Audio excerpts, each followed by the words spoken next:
this just hit me. In a messed up way, them abusing us because they got abused is their retribution for being abused.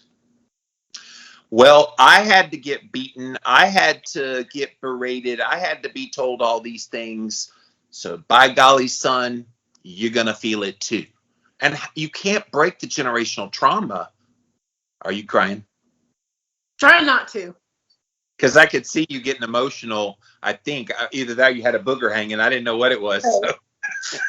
Well, I wrote this down when I was thinking about this topic, and I wanted to take it here, and so I'm glad that you brought this up. So, number one, before I get into it, I want to say I refuse to leave a legacy of pain. I refuse to do that. And if I do mess up and I do cause my children pain, I'm a human being. I make mistakes. I'm going to apologize for them, something that I don't feel like I ever got in full extent. I have gotten some level of apology, moving on, that kind of stuff. But a little bit. Better than 14 cockroaches instead of 20. Let's just put it this way. Your apology was better than I ever got. Right. So what I wrote down is I look at Wildman, and he is the dad to my children that I wanted. He shows up for them the way that I wanted my dad to show up for me. And that is triggering. Like, it is triggering to watch him. I'm so happy that my children get that experience, but it's triggering for me going, fuck, I wanted that. Why couldn't I get that? You're jealous. Yeah, I'm jealous. I'm jealous of my own children's experience because I didn't get that. Look, that's normal. I thank you. See, this is what we do on the show, you guys. We go places where no man goes before, that nobody wants to touch, because you're not allowed to say that you're jealous of your own children because your husband treated them as a father better than your own father treated you. But I think deep down inside, you're very glad because that's the father you always wanted. And now you've got 3 munchkins that are getting the dad that you always wanted. And that guy happens to be the guy that you're in love with and madly in love with and brag about here on this show every single week about, which is wonderful. And he was even a guest on here a month ago or so. And so, no, it's great, but you're right. Those feelings are valid. Like, you kind of look at that and go, I wanted that. I see that in other relationships where they've got a good father in their life. You're not one of those people that I kind of go, ooh, I wish I had that relationship, but it's better than the one I had. But I see other people that have strong fathers in their life, and I kind of go, what's that like? I don't even have any concept. And even the stepdads I had, they were crap too.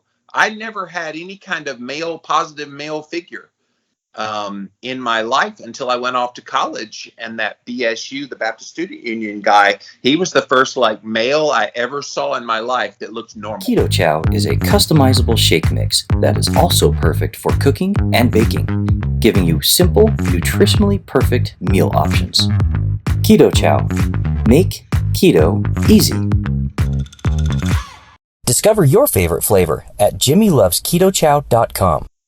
Right, and I think that's why a couple months ago, I had to take some time off from the podcast when I lost someone very close to me, because I had my grandfather when I was young. I lost him when I was 12. He was the closest thing to a dad that I had. He picked me up. He was there waiting on me when the school bus dropped me off. He was that for me. And then there was a gap of time where I didn't really have any kind of father figure. I had nothing in this gap of 12 to 16. And then Mr. Chris stepped in my life, and Mr. Chris was everything that I thought a father should be. He was all of that for me until he passed. And him and Wildman look almost exactly the same. They really, really do. Mr. Chris pretty much had 40 years on my husband, and that was about it. Other than that, they were the same. And but when I lost him, that was really hard. Yeah. And it wasn't until after I lost him that I realized how much of a dad role he played, how much of I could call him for anything. He came over to see my house. There were so many things that he did for me and showed up for me as that father figure that I always wanted. And so losing him at the beginning of the year, it was really tough, and I'm not gonna lie, I still cry very many tears about it. I was just walking the other day doing my 75 hard, and like I could barely walk because I was just tears were just streaming thinking about him and how proud he would be of me, where I am. But I'm so thankful for him that I got that, even if it was a small moment. I got that. And look, he's a part of you breaking your generational trauma with men in your life. Like, you didn't have a lot of great male role models, from your abuser to your biological dad, who you have a good relationship with now. But for many years, yeah, I mean, after your grandpa died at 12, like, you didn't have anything like that. So yeah, Mr. Chris comes in your life. About what age were you when that happened? The first round I was like 15 or 16, and that's when we were kind of close, but we were like best buds. I worked with him. He was like my best friend, dad figure when I was 19. Okay, so right about the time you were having Cammie soon, Yes. He was in your life. And see, this is so key, guys. Yes. He helped to break that generational trauma of the desire for a dad figure, so that when your daughter came along, and you'd already been with Wildman for a short period of time, officially you guys were married at that point, it automatically became a breaking of that generational trauma for her. Now, you weren't perfect. You talked about how you did the traditional parenting before you did gentle parenting. You were all the things.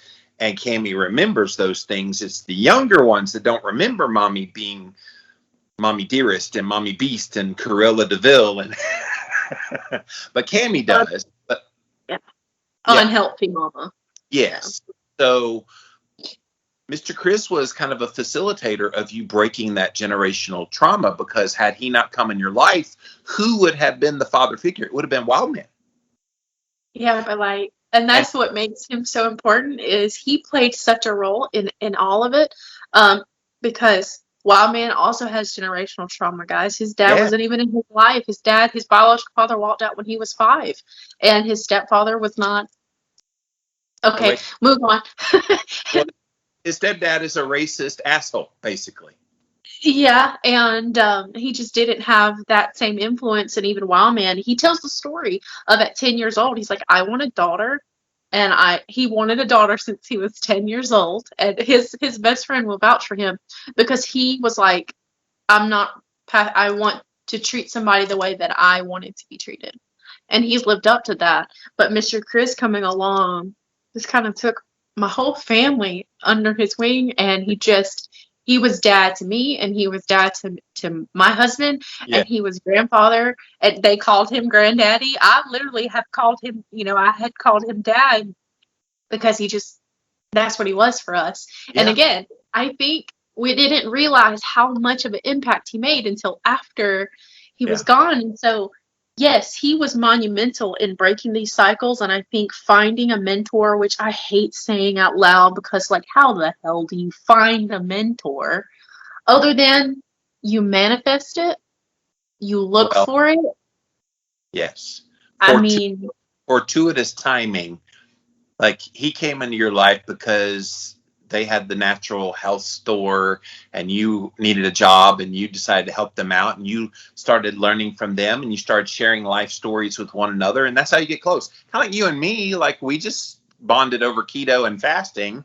You're not even keto anymore, but gee, you didn't drop me as a friend, because guess what? We're more than just that. We became more than that, and now you're family to me. I'm not sure what I am to you. Naughty older brother. I don't know what I am to you, but you're that emotional little sister I have to walk off the ledge a lot. I do know that. Yeah, annoying older brother sounds great. That sounds like a really good one. I will take it. I have a little sister 2 years younger than me, so I'm already the annoying older brother. But I'll be somebody else's annoying older brother. Oh, goodness. Okay, I feel like it's still been a little surface level. I've almost cried a couple of times, but But trying to. I can pick up. I've got like tears just kind of hanging right now. So like this is deep, guys. When you get into talking about trauma in general, but then how you break it, it Yeah. hurts. And like for you, Mr. Chris was so seminal. I don't have a Mr. Chris in my life that Yeah.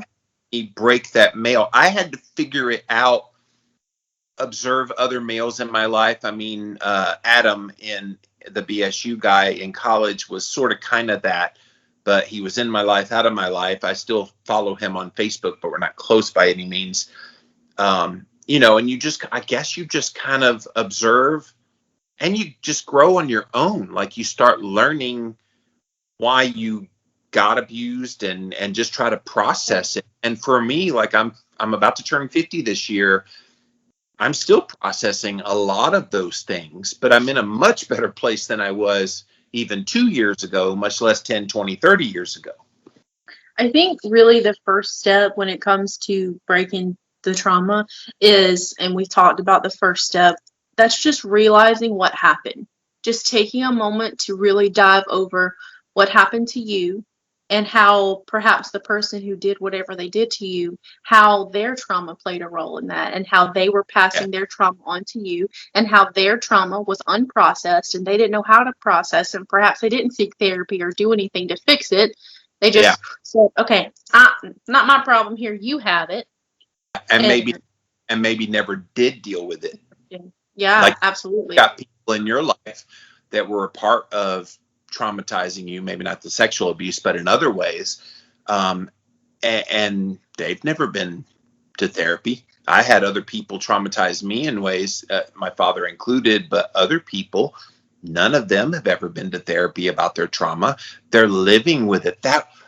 Look, breaking the generational trauma curse, as I'll call it, lifts such a weight off your body. Like I have felt such a freedom, a lightness in my step, not physically, not literally, but just I feel like I've had a lot taken off of me over these past couple of years of processing so many things, talking to a therapist. I know you're still seeing a therapist as well, helping you through these things.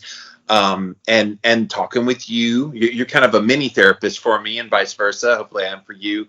And then talking things out and just realizing so many behaviors that we kind of embraced as a result of the traumas.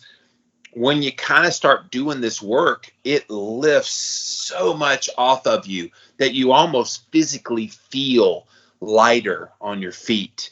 And if you're doing this work and you're not getting that feeling at any point, you need professional help to help you get there, because you should feel mentally clearer, that burden on your shoulders off. You should feel happier. Like all these things need to kick in, or you haven't broken the generational trauma.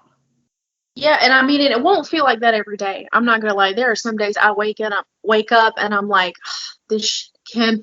I don't want to feel this today. It comes back, but I will say, the more times it comes back, and those feelings, and those Yeah. fears, and those hurts, and those beliefs, it's quicker. They fade quicker, It, and that's such a. It's monumental on breaking these curses to realize, or breaking these patterns, realize they will still continue. It doesn't mean I broke it, I'll never deal with anything again.